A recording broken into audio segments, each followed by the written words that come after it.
அன்பானவர்களே, ஹிஜ்ரி 15ஆம் ஆண்டிலே ரோமானிய பேரரசிற்கு எதிராக நடத்தப்பட்ட போர்தான் எர்முக் போர். அந்த ரோம பேரரசினுடைய படை இருக்கின்றதே சுமார் கிட்டத்தட்ட 1,00,000 பேர் அவர்கள் இருந்தார்கள். முஸ்லிம்களுடைய படையுமோ 40,000க்குள்ளாகத்தான் அவர்கள் இருந்தார்கள். இந்த எண்ணிக்கையினுடைய பயத்தை பார்த்தவுடனே முஸ்லீம் படையில் பல பேர் புதுசாக இஸ்லாத்துக்கு வந்தவங்க எல்லாம் பயந்துட்டாங்க. ஏன்னா அவங்களுக்கு போர் அனுபவம் கம்மி, அந்த போருடைய தந்திரங்கள் தெரியாது.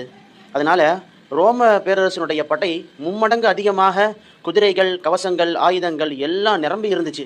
அதை பார்த்த உடனே அவங்க எல்லாம் பயந்துட்டு, இவ்வளவு பெரிய படையை நம்மால் எவ்வாறு வெல்ல முடியும் என்ற பயம் அவர்களுக்குள்ளால் வந்துவிட்டது.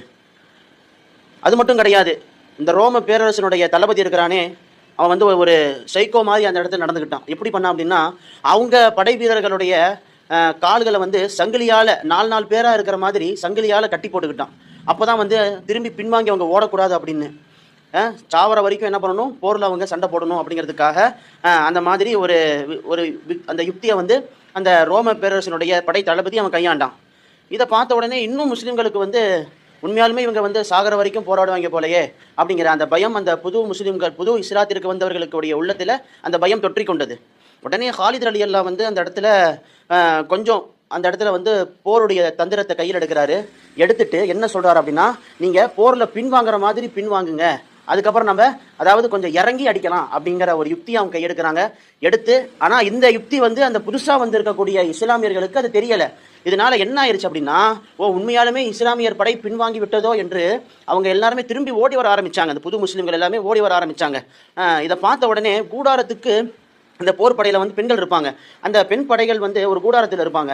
இவங்க இந்த புது முஸ்லீம்கள் எல்லாமே நிறைய பேர் ஓடி வரதை பார்த்த உடனே ஹிந்தா ரலியல்லாஹு அப்படிங்கிற ஒரு பெண்மணியும் என்ன பண்ணுறாங்க, அங்கே இருக்கக்கூடிய கூடாரத்தில் இருந்த பெண்மணிகளை எல்லாம் சேகரித்து கூடாரத்தினுடைய கம்பை பிடிச்சி இழுத்துட்டாங்க. கையில் அந்த கம்பை வச்சு நிற்கிறாங்க, தடுத்து நிற்கிறாங்க. ஏன் இந்த பக்கம் ஓடி வரீங்க, நீங்கள் எதுக்காக நீங்கள் இந்த பக்கம் நீங்கள் ஓடி வரீங்க, அல்லாஹ்கிட்ட நீங்கள் ஓடி போகலையா, அவங்களுடைய வழி அந்த பக்கம் இருக்கிறது, போங்க, அந்த பக்கம் போனீங்கன்னா ஷஹீதாகி அல்லாஹ்கிட்ட நீங்கள் போவீங்க, நீங்கள் போய் அதில் போய் சண்டை போட்டு சொர்க்கத்துக்கு நீங்கள் போங்க, சொர்க்கம் உங்கள் அந்த இடத்துல கூப்பிடுது அப்படின்னு என்ன பண்ணுறாங்கன்னா ஒரு ஊக்கத்தை கொடுத்து அந்த ஹிந்தா ரலியல்லாஹு அப்படிங்கிற பெண்மணி வந்தவங்களை எல்லாத்தையும் அனுப்புகிறாங்க. இன்னொரு வார்த்தையும் அவர்கள் சொன்னார்கள், அதெல்லாம் பொன் எழுத்துக்களால் பதிக்கப்பட வேண்டிய வார்த்தைகள்.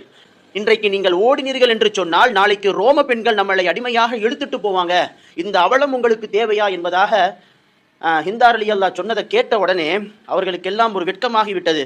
ஒரு பெண் இப்படி பேசுகிறார்களே, அவர்களுக்குள்ளால் இவ்வளவு பெரிய ஒரு தைரியமும் இஸ்லாத்தை நாம் நன்றாக வளர்க்க வேண்டும் என்ற ஒரு மன உறுதியும் அவர்களுக்கு இருக்கின்றதே, அந்த தைரியத்தை பார்த்த உடனே ஓடி வந்த முஸ்லிம்கள் அத்துணை பேரும் திரும்ப அந்த படைக்கு சென்று